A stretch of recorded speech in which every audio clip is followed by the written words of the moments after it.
Presiden Prabowo mengedepankan pendekatan moderat menyikapi geopolitik global. Rudal bawah tanah, sinyal perubahan strategi militer Iran hadapi Amerika Serikat dan Israel. Iran siapkan strategi jebakan untuk Trump. Halo pemirsa setia Berita Nasional TV, senang sekali Berita Nasional Petang kembali hadir menyapa Anda. Selain 3 berita utama tadi, akan ada informasi lainnya yang akan kami sajikan untuk Anda. Sama saya, Ajeng Tiara.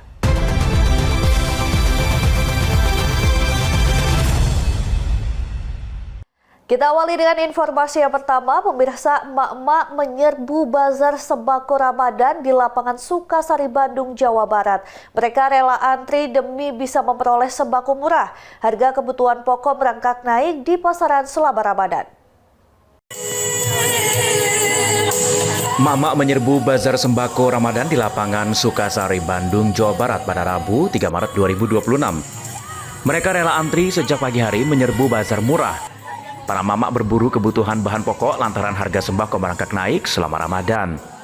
Komoditas beras dan minyak goreng paling dicari warga. 2 liter minyak kita dibanderol Rp31.000. Untuk beras seberat 5 kg jenis premium dijual Rp72.000. Harga ini jauh lebih murah dibandingkan harga di pasaran. Warga bisa hemat Rp5 hingga Rp10.000. Tak hanya beras dan minyak kita, komoditi daging serta cabai juga diburu warga. Harga terjangkau, bisa menghemat uang belanja. Ibu beli apa aja nih, Bu? Ini telur, beras, terigu. Emang harga di pasaran lagi mahal tuh gimana, Ya, Bu? lagi mahal. Perbandingannya gimana, Bu? Harga di pasar sama di sini jauh nggak sih, Bu? Beda ya, jauh. Oh, harapannya dengan Anak Bazar ini apa, Bu? Harapan ke depan, Bu? Bisa sering-sering aja. Sering aja.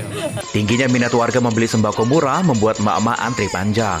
Hanya beras, terigu, minyak, sama gula putih. Harganya gimana, Bu? Lumayan murah. Murah. Dibandingkan di pasar gimana, Bu? Murah ini. Murah ini. Ibu beli berapa banyak nih, Bu? Terigu 2 kilo, beras 5 kilo, gula 1 kilo, minyak 2 liter. Untuk kebutuhan apa sih, Bu? Hari-hari lah. Buat bulan puasa juga. Iya. Terbantu nggak sih, Bu, dengan adanya Bantu, itu? alhamdulillah. Bazar murah ini digelar pemerintah kota Bandung melalui Dinas Perdagangan. Diharapkan kegiatan ini bisa menekan harga di pasaran dan inflasi, serta menambah daya beli di tengah harga yang terus melonjak. Bu, untuk pembatasan pembeliannya dibatasi nggak sih, Bu, sebenarnya, Bu? Kalau untuk pembeliannya memang ada beberapa yang dibatasi, apalagi yang sangat dibutuhkan masyarakat. Minyak itu kita batasi, juga ada beberapa beras juga dibatasi. Kenapa? Agar memang yang membelinya ini memang masyarakat gitu, jangan sampai membeli untuk diperdagangkan lagi. Bazar murah ini digelar di 30 kecamatan sekota Bandung hingga 6 Maret 2026. Roda ekonomi masyarakat lokal Lebak, Banten menggeliat memasuki pertengahan Ramadan. Warga setempat kebanjiran order cangkang ketupat hingga 5.000 ketupat. Cangkang ketupat ini akan digunakan untuk tradisi kunutan. Roda ekonomi masyarakat lokal Lebak, Banten menggeliat memasuki pertengahan Ramadan. Warga setempat, kebanyakan perajin cangkang ketupat sibuk melayani pesanan. Seperti perajin cangkang ketupat Herdi, warga kampung Cicenang, Legok, Desa Pasir Kupa, Kecamatan Karanganyar, Rangkas Bitung, Lebak, Banten.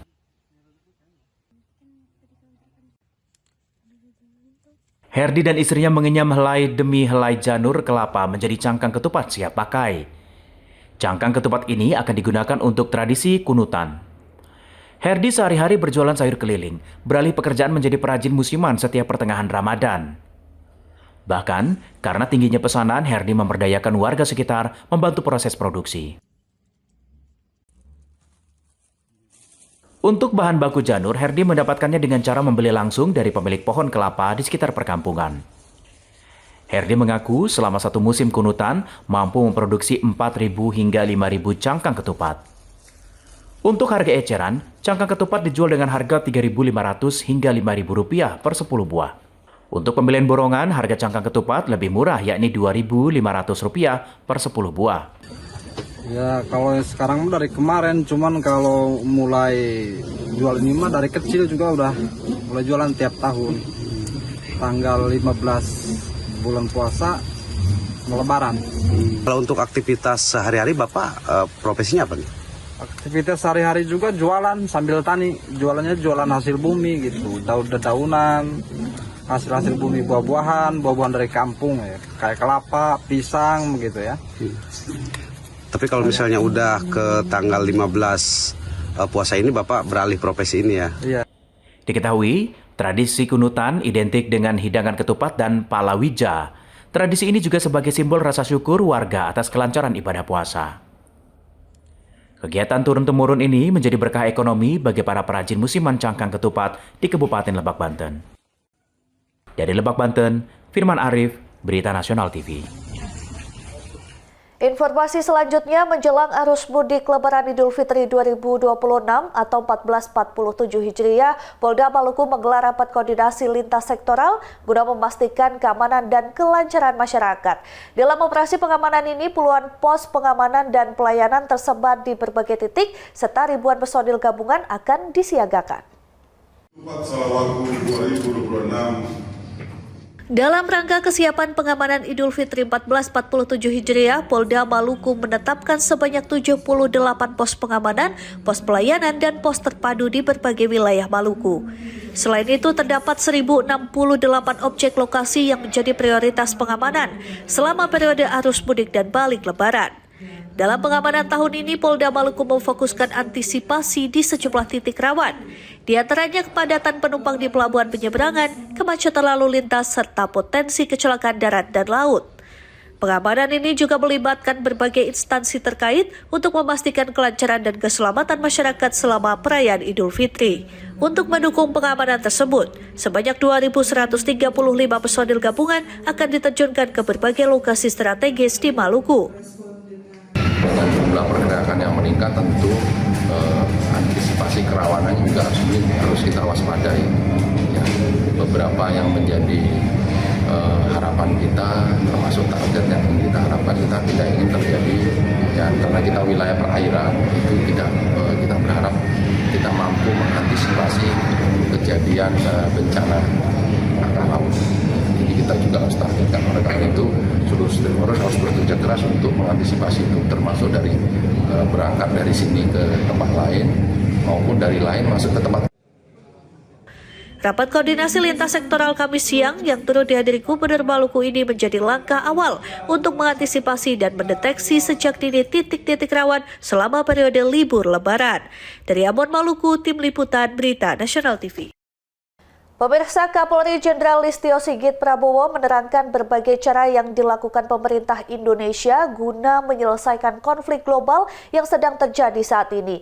Salah satunya politik bebas aktif. Ini disampaikan Kapolri di acara silaturahmi Ramadan di Polda Jawa Barat.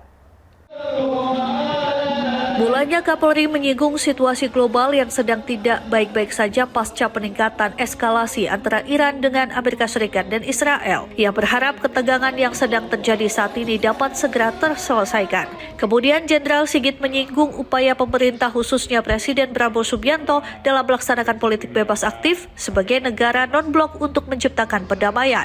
Selain itu, Jenderal Sigit mengatakan Presiden Prabowo juga terus melakukan konsolidasi dan menerima masukan dari berbagai pihak terkait situasi yang terjadi dewasa ini dan upaya mitigasinya. Oleh karenanya, ia meminta agar seluruh pihak dapat saling bahu-membahu mendukung program pemerintah khususnya terkait ketahanan pangan dan energi di tengah situasi global yang memanas.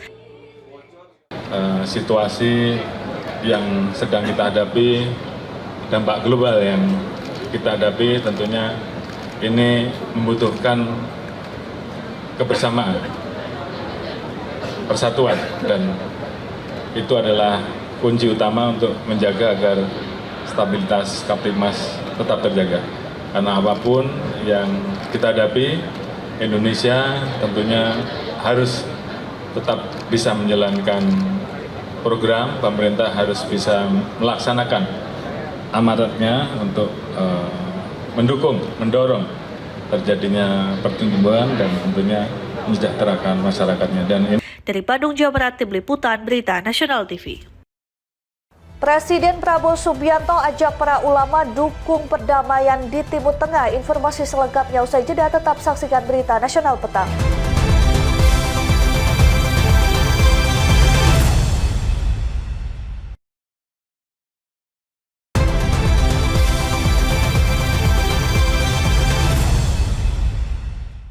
Terima kasih Anda masih bersama kami. Pemirsa, Presiden Prabowo Subianto menggelar silaturahmi dan buka puasa bersama para kiai, pimpinan pondok pesantren serta tokoh agama Islam di Istana Merdeka Jakarta. Pertemuan ini menjadi momen mempererat hubungan dengan para ulama sekaligus bertukar pandangan mengenai berbagai isu termasuk dinamika geopolitik global.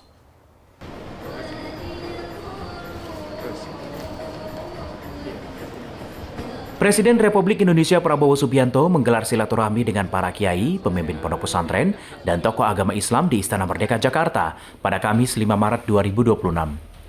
Kegiatan ini diawali dengan acara berbuka puasa bersama dalam suasana hangat di bulan suci Ramadan. Dalam akun Instagram resminya, Prabowo membagikan momen saat berbuka puasa di meja bundar bersama Rais A'am Nahdlatul Ulama, Kiai Haji Miftahul Akhyar, Ketua Umum Muhammadiyah Profesor Haidar Nasir, serta Ketua Umum Majelis Ulama Indonesia, Kiai Haji Anwar Iskandar. Prabowo juga menyampaikan ucapan selamat berbuka puasa kepada seluruh umat muslim yang menjalankan ibadah puasa. Menurutnya, silaturahmi bersama para ulama dan tokoh agama ini menjadi momen untuk bertukar pandangan terkait berbagai isu termasuk perkembangan dinamika geopolitik global yang saat ini menjadi perhatian dunia.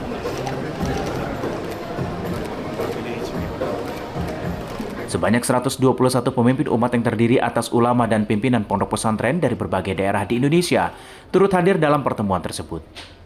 Melalui kegiatan ini, Presiden Prabowo menegaskan komitmennya untuk terus menjaga komunikasi dan mempererat silaturahmi dengan para ulama serta pimpinan organisasi keagamaan di tanah air. Tim Liputan, Berita Nasional TV. Yang masih terkait geopolitik global, Presiden Prabowo Subianto mengajak para ulama mendukung upaya Indonesia dalam mendorong perdamaian di Timur Tengah. Ajakan ini disampaikan di tengah meningkatnya eskalasi konflik antara Amerika Serikat, Israel, dan Iran.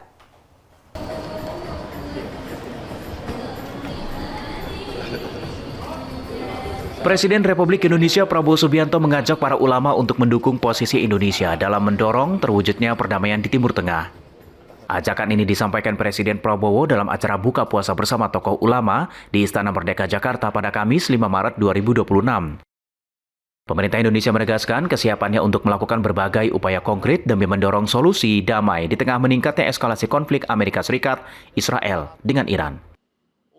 Tokoh Nahdlatul Ulama Nusron Wahid menyampaikan, Presiden Prabowo berharap para pemimpin organisasi masyarakat Islam dan tokoh ulama dapat berada dalam satu barisan bersama dengan pemerintah. Menurutnya, para ulama diharapkan ikut berperan dalam mendorong perdamaian serta meredakan ketegangan yang terjadi di kawasan Timur Tengah. Nusron menambahkan, Presiden Prabowo tidak menginginkan konflik di Timur Tengah semakin meluas, terutama hingga memicu perang terbuka antara Iran dan Amerika Serikat. Pemerintah Indonesia terus memantau perkembangan situasi serta menyiapkan langkah-langkah mitigasi agar eskalasi konflik tidak memberikan dampak signifikan terhadap Indonesia. Mengambil satu kesimpulan, berharap kepada pimpinan ormas, tokoh-tokoh Islam ini bersama dengan Bapak Presiden dalam satu barisan untuk bersama-sama memperjuangkan perdamaian di Timur Tengah, terutama juga meredakan ketegangan. Jangan sampai perang terjadi antara Iran dengan Amerika serta akan berdampak terhadap gejolak di Timur Tengah. Sementara itu, Menteri Koordinator Bidang Pemberdayaan Masyarakat Muhaimin Iskandar menegaskan pentingnya menjaga komunikasi dan persatuan nasional di tengah dinamika geopolitik global. Menurutnya, Indonesia memilih jalur dialog dan diplomasi untuk mencari solusi damai, sekaligus memastikan kepentingan nasional tetap terlindungi dalam situasi dunia yang tidak menentu. Apapun kondisinya, perang Amerika, Iran, kondisi peta geopolitik, kita tetap kuat bersatu, solid, tidak mudah dipecah belah, dan yang penting semua yang dilakukan Presiden adalah untuk kepentingan nasional. Tim Liputan, Berita Nasional TV. Ya pemirsa, Presiden Prabowo Subianto disebut mengedepankan pendekatan moderat dan jalan tengah dalam menyikapi berbagai isu geopolitik global. Penilaian ini disampaikan Ustadz Muhammad Subki Al-Bukuri setelah mengikuti silaturahmi Presiden bersama para kiai dan tokoh ormas Islam di Istana Merdeka. Apa yang saya tangkap adalah bagaimana Presiden di dalam mengambil keputusan. Ustadz Muhammad Subki Al-Bukhuri menilai Presiden Prabowo Subianto cenderung mengambil pendekatan moderat dan jalan tengah dalam menyikapi berbagai persoalan geopolitik global maupun regional. Penilaian ini disampaikan setelah ia mengikuti acara silaturahmi Presiden bersama dengan para kiai dan tokoh organisasi kemasyarakatan Islam di halaman Istana Merdeka, Jakarta pada Kamis 5 Maret 2026. Dalam pertemuan, Presiden Prabowo disebut menyampaikan berbagai isu geopolitik terkini, termasuk perkembangan situasi di Timur Tengah. Subki menilai Presiden mengedepankan pendekatan jalan tengah atau wasatiyah, berupaya menghadirkan solusi saling menguntungkan bagi Indonesia tanpa harus melalui konfrontasi. Apa yang saya tangkap adalah bagaimana Presiden di dalam mengambil keputusan.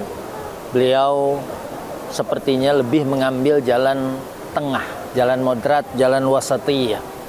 Lebih menimbang kepada keuntungan buat bangsa Indonesia.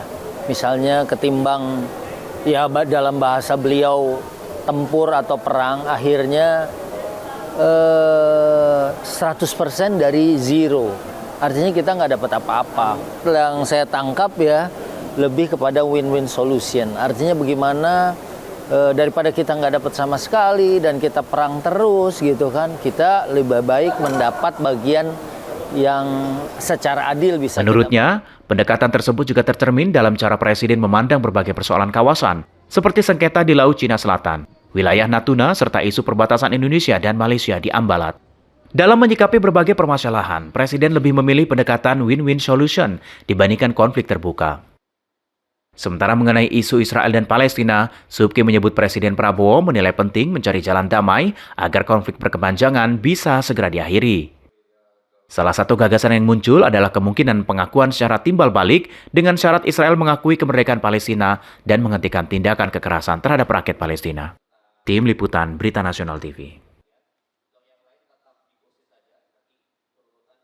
Pemirsa, kabar baik datang dari Kementerian Agama. Tunjangan profesi guru atau TPG bagi guru madrasah akan dicairkan secara bertahap mulai pekan ini.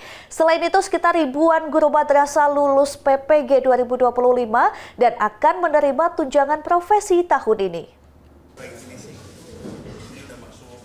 Kementerian Agama memberikan kabar gembira bagi para guru madrasah di Indonesia. Mulai pekan ini, tunjangan profesi guru atau TPG bagi guru madrasah akan dicairkan secara bertahap. Direktur Jenderal Pendidikan Islam Kementerian Agama Amin Suyitno mengatakan, proses pencairan TPG dilakukan seiring percepatan penerbitan surat keputusan analis kelayakan penerima tunjangan bagi guru yang sudah memenuhi persyaratan administrasi. Percepatan penerbitan keputusan analis kelayakan penerima tunjangan dilakukan agar hak para guru madrasah bisa segera disalurkan. Lebih jauh, Amin Suyitno menerangkan guru madrasah yang lulus pendidikan profesi guru atau PPG pada tahun 2025, khususnya batch 1, 2, dan 3, dipastikan akan menerima tunjangan profesi pada tahun 2026. Sekitar 30-an ribu guru madrasah lulus pendidikan profesi guru atau PPG 2025 dan akan menerima tunjangan profesi tahun ini. Saat ini proses pembayaran dalam tahap administrasi melalui sistem Simpatika. Pemerintah menargetkan seluruh proses administrasi selesai sebelum Hari Raya Idul Fitri. Sementara itu, sekitar 158 ribu guru lain dalam proses finalisasi administrasi untuk penerbitan surat keputusan analis kelayakan penerima tunjangan pada tahap berikutnya. Guru ini jumlah yang sudah selesai SKKPT-nya sekitar 215 ribu lebih, yang sekarang masih berproses untuk SKKPT sekitar 158 ribu. Dan semua itu nanti akan kita selesaikan sebelum Lebaran, mereka sudah bisa menerima tunjangan profesi. Penyaluran TPG merupakan bentuk komitmen pemerintah meningkatkan kesejahteraan sekaligus apresiasi profesionalitas guru madrasah. Kementerian Agama melakukan pemutakhiran data dan penguatan sistem digitalisasi administrasi agar penyaluran TPG berjalan transparan dan tepat sasaran. Natasa Alko, Adi Chandra, Berita Nasional TV. Badan Legislasi DPR targetkan RUU PPAT rampung tahun 2026. Informasi selengkapnya usai jeda, tetap saksikan Berita Nasional Petang.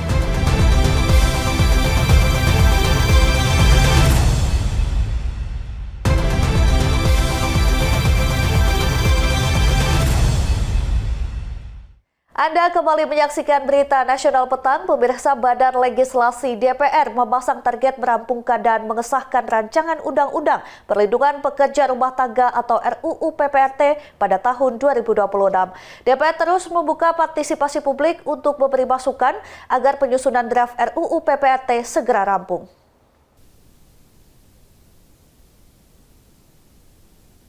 Badan Legislasi Balek DPR memasang target untuk merampungkan dan mengesahkan rancangan Undang-Undang Perlindungan Pekerja Rumah Tangga atau RUU PPRT pada tahun 2026.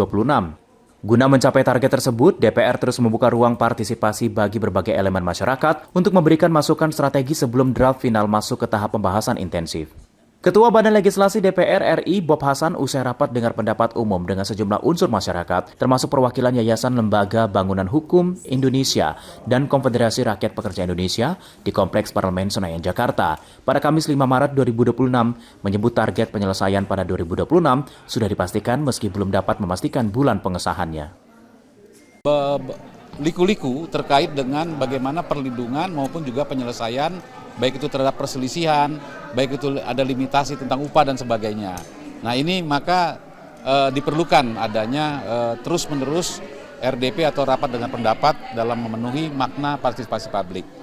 Yang kemudian mengapa sekarang itu di masa reses kita lakukan kegiatan RDP ini, tidak lain dan tidak bukan karena memang terkait dengan masa sidang nanti dalam waktu dekat ini tanggal 10 Maret, boleh jadi ini akan kita lengkapi dengan adanya kekurangan-kekurangan beberapa draft pasal yang belum terpenuhi, dan moga-moga dengan pertemuan kali ini di masa reses ini kita mendapatkan banyak manfaat sehingga untuk memenuhi kualifikasi daripada materi muatan dalam RUU Perlindungan Pekerja Rumah Tangga. Bob menjelaskan bahwa Balek sudah mengundang berbagai organisasi seperti Komnas Perempuan, YLBHI, Jala PRT, Jakarta Feminis, hingga Serikat Pekerja Rumah Tangga, SPRT, untuk memberikan perspektif lapangan. Masukan-masukan tersebut dinilai sangat krusial dalam mempertajam materi muatan RUU agar sesuai dengan kebutuhan perlindungan pekerja di Indonesia. Estimasinya dalam tahun ini kira-kira di bulan kapan kira-kira? Kalau bulan ini mungkin tidak bisa tahun ini sudah dipastikan tahun ini ya, tetapi kalau untuk bulannya saya tidak bisa berestimasi. Insya Allah April, ya, 21 April nah, hari kalau Bu Selasa Rike tadi hari Selasa 21 April beliau nyatakan. Lebih lanjut, Bob memastikan bahwa pembahasan akan terus bergulir saat memasuki masa sidang yang dimulai pada 10 Maret mendatang. Selain menyerap aspirasi publik, Balek dijadwalkan akan mendengar pandangan resmi dari pemerintah melalui Kementerian Ketenagakerjaan atau Kemenaker sebagai mitra terkait. Natasa Alku, Adi Chandra, Berita Nasional TV. Informasi selanjutnya, Wakil Ketua Komisi 5 DPR RI Syaiful Huda meminta pemerintah segera memperbaiki jalan arteri yang rusak menjelang mudik Lebaran 2026. Perbaikan dinilai penting untuk menjamin kelancaran dan keselamatan pemudik di berbagai jalur utama. Wakil Ketua Komisi 5 DPR RI Syaiful Huda menekankan pentingnya perbaikan infrastruktur jalan, khususnya jalur arteri sebagai prioritas utama dalam persiapan mudik Lebaran 2026. Syaifullah Huda meminta kementerian terkait memastikan agar jalan-jalan yang berlubang akibat beban kendaraan besar segera diperbaiki sebelum arus mudik dimulai agar tidak menghambat mobilitas masyarakat. Hal itu disampaikan Syaiful Huda usai diskusi dialektika demokrasi bertema sinergi pemerintah dan stakeholder buat mudik 2026 aman dan nyaman di Kompleks Parlemen Jakarta, Kamis 5 Maret 2026. Di PU misalnya kami minta jalan arteri yang berlubang-lubang karena faktor selalu dilewati oleh truk-truk besar, kita ingin itu betul-betul diantisipasi dan diperbaiki. Dan kami nanti setelah masuk masa sidang tanggal 9, nanti akan kami undang sudah sampai berapa persen yang sudah bisa diperbaiki dari lubang-lubang jalan yang akan dilalui dari lalu lintas mudik. Wakil Ketua Komisi 5 DPR RI Syaiful Huda mengatakan pihaknya sudah menggelar rapat dengan Kementerian Pekerjaan Umum, Kementerian Perhubungan, serta Kepolisian untuk membahas kesiapan mudik Lebaran. Selain masalah infrastruktur, Syaiful juga menyoroti pentingnya efektivitas program mudik gratis melalui sistem pendaftaran satu akun atau single account guna mencegah kursi kosong akibat pendaftaran ganda di berbagai tempat.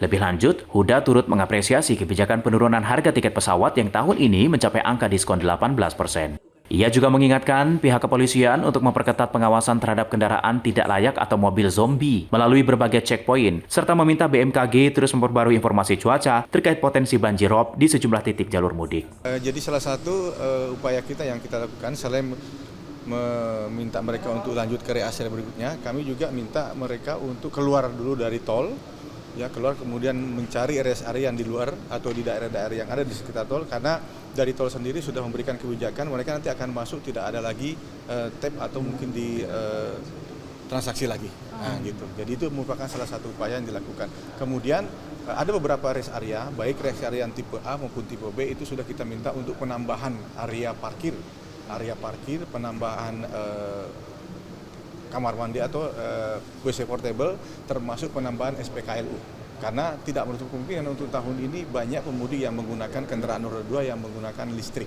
Nah ini yang menjadi juga salah satu upaya kita bersama dengan seluruh pengelola rest area untuk mengantisipasi adanya kepadatan atau perlambatan di rest area. Termasuk seluruh rest area kita minta. Saiful Huda berharap berbagai langkah tersebut dapat memperlancar arus mudik serta meningkatkan keselamatan dan kenyamanan masyarakat. Natasa Alko, Ade Chandra, Berita Nasional TV. Selanjutnya kita akan pantau kondisi arus lalu lintas terkini yang akan disampaikan petugas NTMC Korlantas Polri. Berikut laporannya. Selamat siang pemirsa, menjelang jam istirahat perkantoran, kami dari NTMC Polri akan mengupdate informasi kondisi arus lalu lintas terkini di beberapa titik rawan kepadatan yang langsung kami pantau melalui CCTV NTMC Polri. Yang pertama kita lihat kondisi arus lalu lintas di kawasan JPO Taman Anggrek, Jakarta Barat. Untuk kendaraan pada siang hari ini nampak cukup ramai lancar dari berbagai arahnya, baik untuk kendaraan dari arah Selipi yang akan menuju ke arah Grogol melalui jalur arteri dalam keadaan ramai lancar. Kecepatan kendaraan dapat dipacu berkisar 50 hingga 60 km per jam, namun yang perlu diantisipasi yaitu masih cukup tingginya curah hujan di kawasan tersebut agar para pengendara dapat tetap menjaga batas kecepatan maksimal serta menjaga jarak aman kendaraan Anda dengan kendaraan lainnya. Sementara untuk ruas tol dalam kota dari arah Jakarta yang akan menuju ke arah tol airport Jalan Profesor Sudiatmo maupun sebaliknya juga dalam keadaan kondusif lancar. Bagi Anda para pengguna jalan tol dapat tetap pada jalur Anda, tidak menggunakan bahu jalan dikarenakan bahu jalan hanya diperuntukkan untuk keadaan yang darurat. Selanjutnya kita beralih untuk melihat kondisi arus lalu lintas di kawasan JPO Polda Metro Jaya Jakarta Selatan.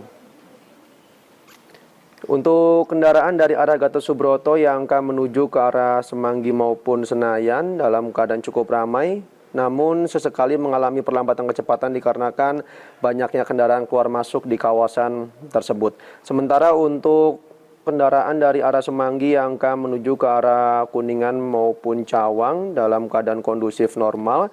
Bagi Anda para pengendara agar dapat tetap pada jalur Anda, tidak menggunakan jalur bis Transjakarta demi ketertiban berlalu lintas kita bersama. Selanjutnya kita keluar dari ibu kota Jakarta untuk melihat kondisi arus lalu lintas di kawasan Simpang PDAM Malang, Jawa Timur. Untuk kendaraan dari arah Jalan Soekarno-Hatta yang akan menuju ke arah Kota Malang, nampak adanya antrian kendaraan menjelang traffic light, namun selepasnya lalu lintas dapat kembali lancar. Untuk arah sebaliknya dari arah Kota Malang yang akan menuju ke arah Jalan Soekarno-Hatta dalam keadaan relatif lancar. Yang perlu diantisipasi yaitu adanya perpotongan arus di kawasan Blimbing, yang juga menjadi salah satu faktor terjadinya ketersendatan atau perlambatan kecepatan di kawasan tersebut, agar para pengendara dapat tetap ikuti arahan petugas kami yang berada di lapangan. Dan yang terakhir kita lihat kondisi arus lalu lintas di kawasan Simpang Mengkereng, Kediri, Jawa Timur.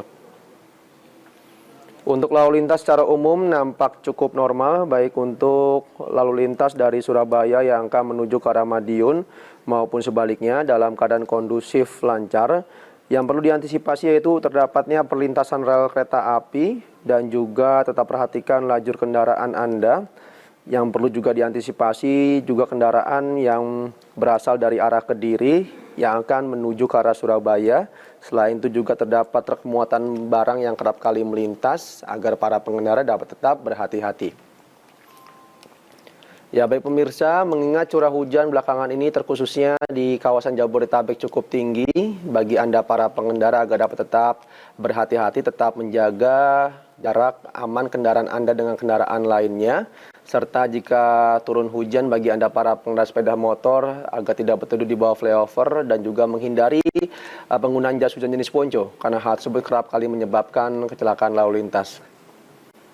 Untuk informasi selengkapnya silakan hubungi call center kami di nomor 1500669 dan juga melalui SMS Center di 9119. Stop pelanggaran, stop kecelakaan, keselamatan milik kita bersama. Demikian informasi yang dapat disampaikan langsung dari studio NTMC Polri. Semoga bermanfaat, selamat beraktivitas, dan salam presisi. Pemirsa, usai jeda kami akan kembali dengan informasi terkait Iran yang menyiapkan strategi jebakan untuk Trump. Tetap saksikan berita Nasional Petang.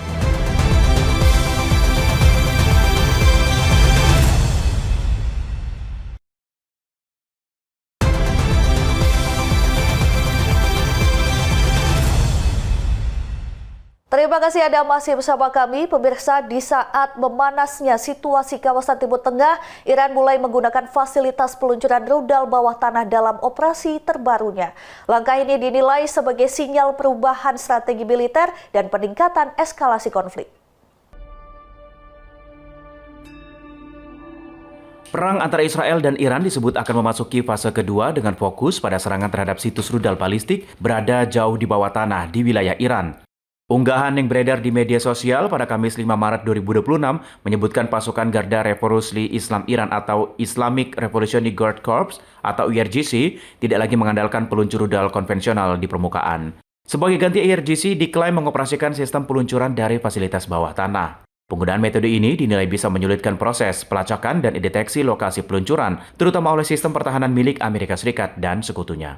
Langkah ini menunjukkan peningkatan kapabilitas teknologi rudal Iran. Dalam narasi yang beredar, eskalasi konflik terus meningkat seiring menyempit ruang diplomasi dan dialog politik. Kondisi ini memicu kekhawatiran akan meluasnya konfrontasi militer di Timur Tengah. Hingga saat ini belum ada pernyataan resmi dari pemerintah Iran maupun pihak Amerika Serikat mengenai klaim ini. Otoritas terkait terus memantau perkembangan situasi di kawasan. Situasi keamanan regional dinilai masih dinamis dengan potensi perubahan cepat seiring perkembangan di lapangan. Melansir dari Reuters pada Kamis 5 Maret 2026, dua sumber mengetahui operasi militer Israel mengatakan jet tempur Israel akan menargetkan bunker bawah tanah yang digunakan untuk menyimpan rudal balistik serta peralatan pendukungnya. Gugurnya pemimpin tertinggi Iran Ayatollah Ali Khomeini dalam serangan udara gabungan Amerika Serikat dan Israel pada Sabtu 28 Februari 2026 mengubah doktrin militer Iran dari sekedar pencegahan menjadi perlawanan demi eksistensi Republik Islam. Presiden Masoud Pezeshkian menegaskan bahwa membalas dendam atas kematian Khomeini adalah tugas dan hak yang sah bagi Teheran. Berbeda dengan perang singkat pada Juni 2025, selama 12 hari, Teheran kini memandang konfrontasi dengan Amerika Serikat dan Israel sebagai pertempuran hidup dan mati. Tanpa kekuatan angkatan udara yang modern, Iran mengandalkan arsenal rudal terbesar di Timur Tengah sebagai tulang punggung serangannya. Iran disebut menyiapkan strategi militer di Selat Hormuz, salah satu jalur pelayaran energi paling vital di dunia. Langkah ini berpotensi menjadi jebakan bagi Presiden Amerika Serikat Donald Trump saat meningkatnya ketegangan antara kedua negara. He warned that any vessels attempting to pass through the narrow water. Iran menyiapkan strategi di Selat Hormuz, salah satu jalur pelayaran energi terpenting dunia, berpotensi menjadi jebakan bagi Presiden Amerika Serikat Donald Trump. Diberitakan media Inggris The Telegraph, pemerintah Iran memanfaatkan posisi geografi strategisnya untuk menekan Washington setelah sebagian besar kekuatan konvensionalnya melemah akibat serangan militer. Kini, Gedung Putih menghadapi dilema untuk bertindak dan berisiko terjebak konflik panjang atau tidak bertindak dan membiarkan perdagangan energi global terganggu. Iran mengklaim kendali penuh atas Selat Hormuz pada Rabu 4 Maret 2026. Selat Hormuz, jalur sempit selebar 24 mil di titik tersempit menghubungkan Teluk dengan pasar energi dunia. Selat ini menjadi satu-satunya rute ekspor minyak dan gas dari Irak, Kuwait, Bahrain, Qatar, pesisir timur Arab Saudi dan sebagian besar Uni Emirat Arab. Sekitar 20% pasokan minyak dan gas global melintas di sini. Iran sebelumnya akan membakar kapal yang berani melintas. Ancaman rudal dan drone membayangi kapal komersial menyebabkan penutupan selat ini. Lalu lintas tanker minyak menurun 90% sejak serangan terhadap Iran dimulai. Presiden Donald Trump berjanji menawarkan paket asuransi pemerintah Amerika Serikat bagi kapal komersial serta pengawalan Angkatan Laut Amerika Serikat melalui perairan Hormuz. Namun, langkah ini dinilai berisiko. Selama ini, perang Amerika Serikat melawan Iran dilakukan dari pangkalan udara jauh dan dari udara. Mengirim kapal perang mengawal hingga 80 tanker per hari akan menempatkan pasukan Amerika Serikat jauh lebih dekat dengan sisa persenjataan Iran. Denmark, spesialis Timur Tengah di Royal United Service Institute mengatakan pengawalan kapal bukan solusi mudah. Following Iran's threats to set fire to ships attempting to pass. Informasi selanjutnya, serangan Amerika Serikat terhadap Iran memicu keretakan terbukanya di blok barat. Sejumlah pemimpin negara Eropa mulai berani melawan Presiden Amerika Serikat Donald Trump. The warning came amid a spike in energy prices triggered by the Iran crisis. Serangan Amerika Serikat dan Israel terhadap Iran memicu tanggapan beragam dan keretakan terbuka di blok barat, mulai dari keprihatinan serius, imbauan menahan diri, hingga penolakan tegas atas aksi militer tersebut. Pecah kongsi dan ketegangan terjadi keretakan hubungan antara pemerintahan Donald Trump dan beberapa mitra Eropa. Trump mengancam sekutu NATO yang menolak memberikan akses pangkalan militer menyerang Iran. Dilaporkan Wall Street Journal, Rabu 4 Maret 2026, Inggris dan Spanyol menjadi dua negara paling vokal menyuarakan penolakan atas aksi militer Amerika Serikat di Iran. Keduanya menyebut serangan sebagai tindakan ilegal dan tidak bijaksana. Perdana Menteri Spanyol Pedro Sánchez mengeluarkan kritik tajam terhadap eskalasi konflik ini dan menegaskan nasib jutaan orang tidak boleh dipertaruhkan. Sánchez menekankan Spanyol tidak akan tunduk pada tekanan Amerika Serikat hanya karena takut akan sanksi. Hubungan Madrid dan Washington kian memanas setelah Spanyol tak mengizinkan pangkalannya dipakai militer Amerika Serikat melancarkan serangan ke Iran. Di London, Perdana Menteri Inggris Keir Starmer juga mengambil jarak dari Amerika Serikat, sekutu terdekatnya. Starmer menyatakan Inggris tidak akan bergabung dalam perang kecuali ada landasan hukum kuat dan rencana yang matang. Starmer mengkritik serangan udara Amerika Serikat karena dianggap tidak memiliki tujuan akhir yang jelas dan merujuk pada kegagalan invasi Irak pada tahun 2003. Sikap Starmer ini memicu kemarahan dan kekecewaan Trump dan mengejek Starmer dengan membandingkan Starmer dengan tokoh sejarah Inggris, mantan Perdana Menteri Inggris Winston Churchill era Perang Dunia II. Sejauh ini para pemimpin Eropa cenderung mengalah kepada Trump karena menjaga stabilitas keamanan dan ekonomi.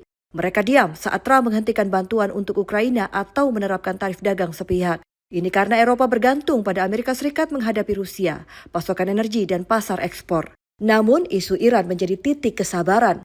Pakar kebijakan luar negeri dari King's College London, Sophia Gaston menilai ini adalah momen krusial hubungan transatlantik. Di sisi lain, Jerman memilih mendekat ke Trump berbeda dengan Inggris dan Spanyol. Kanselir Jerman Friedrich Merz menjalani strategi jangan buat Trump naik pitam. Pendekatan Merz mencerminkan pergeseran sikap Jerman lebih mengutamakan kepentingan nasional dan realitas politik global dibanding aturan hukum internasional yang selama ini diterapkan. Pemirsa, Rusia merupakan salah satu sekutu utama Iran dan potensi runtuhnya rezim Iran bisa mengancam kepentingan geopolitik dan ekonomi Rusia. Rusia buka suara mengenai bantuan militer tak dikirim ke Iran sejak Amerika Serikat dan Israel bersatu, lalu menggempur Iran hingga menewaskan pemimpin tertinggi Iran Ayatollah Ali Khamenei. Является главной в международной политике, об этом неоднократно говорил президент, другие представители российского руководства. Она главная прежде всего потому, что целью готовившейся и в итоге...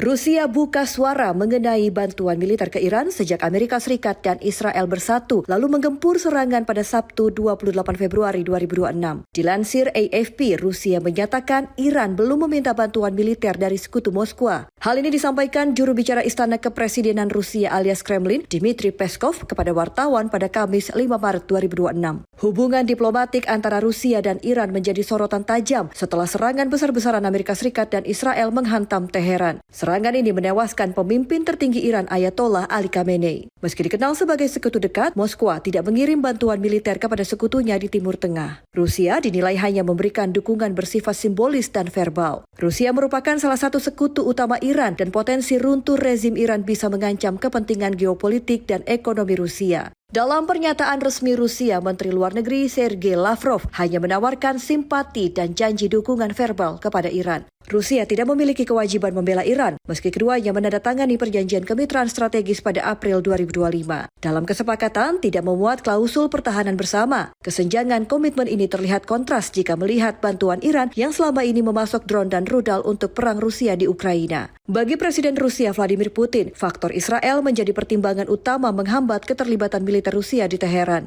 Dalam Forum Ekonomi St. Petersburg, Rusia pada Juni 2025, Putin sempat membela sikap netral Rusia dan menyoroti keberadaan setidaknya 2 juta mantan warga Uni Soviet menetap di Israel. Pemirsa, jangan kemana-mana, usai jeda kami akan mengajak Anda menjelajahi jejak Persia jadi Iran modern.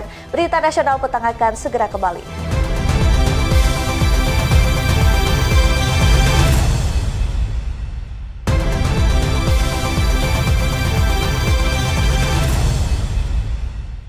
Anda masih bersama kami di Berita Nasional Petang. Pemirsa, Iran saat ini menjadi perhatian global.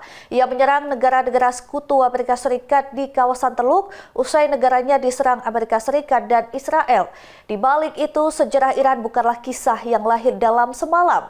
Negara ini memiliki perjalanan panjang lebih dari 2.500 tahun.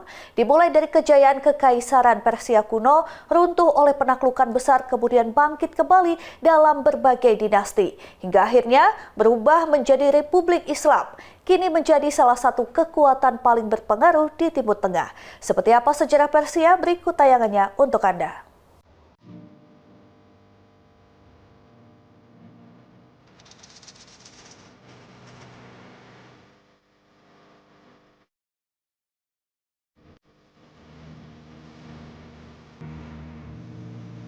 Sejarah Persia modern berakar pada Kekaisaran Achaemenid, didirikan pada tahun 550 sebelum Masehi oleh Cyrus the Great. Cyrus berhasil menaklukkan kerajaan Media, Lydia, dan Babilonia. Wilayah kekuasaannya membentang dari Asia Tengah, Timur Tengah, hingga sebagian Eropa Timur. Ia dikenal sebagai pemimpin yang toleran. Salah satu peninggalannya adalah silinder Cyrus, yang sering disebut sebagai salah satu piagam hak asasi manusia tertua di dunia. Setelah Cyrus, kekuasaan dilanjutkan oleh Darius I. Pada masa inilah, administrasi pemerintahan diperkuat, sistem pajak diperkenalkan, dan ibu kota megah Persepolis dibangun. Namun Persia juga menghadapi perang besar, terutama melawan negara kota Yunani seperti Athena dan Sparta. Konflik ini dikenal sebagai Perang Yunani-Persia. Kekaisaran ini akhirnya runtuh pada 330 sebelum Masehi setelah ditaklukkan oleh Alexander the Great. Setelah era Yunani dan Parthia, Persia kembali berjaya di bawah Kekaisaran Sasania. Namun pada abad ke-7 Masehi, wilayah ini ditaklukkan oleh pasukan Arab Muslim. Sejak saat itu, Islam menjadi agama yang dominan di Persia. Meski demikian, identitas budaya Persia tetap bertahan dan justru memperkaya peradaban Islam. Pada abad ke-16, dinasti Safawi bangkit dan menjadikan Syiah sebagai mazhab resmi negara. Keputusan ini membentuk identitas Iran hingga hari ini.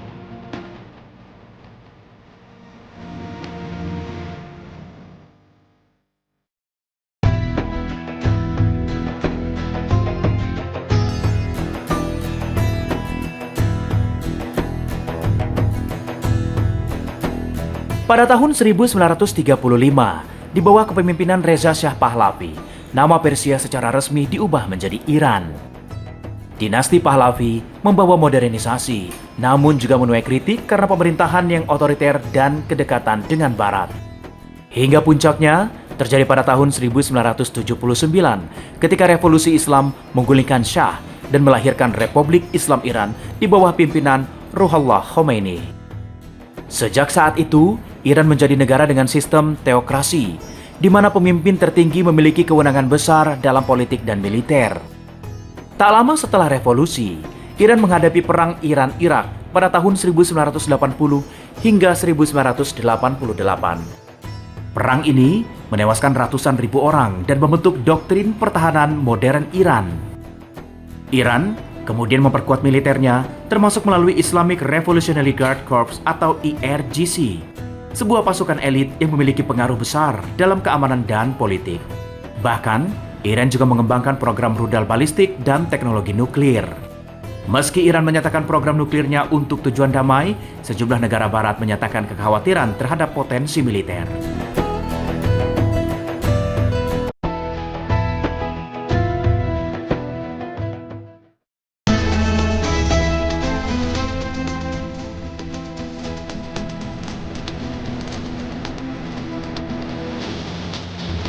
Ada beberapa faktor yang membuat Iran diperhitungkan dunia. Pertama, kekuatan militer dan jaringan pengaruh regional. Iran memiliki hubungan strategis dengan sekelompok di Lebanon, Suriah, Irak, dan Yaman. Kedua, posisi geografis Iran menguasai jalur strategis Selat Hormuz. Tempat sekitar 1/5 distribusi minyak dunia melewati jalur ini. Ketiga, ketegangan ideologis. Sejak tahun 1979, hubungan Iran dengan United States memburuk, sementara terhadap Israel, Iran secara terbuka menolak legitimasi negara tersebut. Faktor-faktor inilah yang membuat Iran dipandang sebagai ancaman strategis oleh sebagian negara, terutama dalam konteks keamanan regional dan stabilitas Timur Tengah. Dari kejayaan Sirus Agung hingga Republik Islam hari ini, Iran adalah kelanjutan dari sejarah panjang Persia. Sebuah bangsa dengan peradaban tua, pengalaman perang yang membentuk karakter nasional, dan ambisi geopolitik yang menjadikan aktor utama kawasan. Sejarah Persia bukanlah sekedar masa lalu, melainkan fondasi kekuatan Iran modern.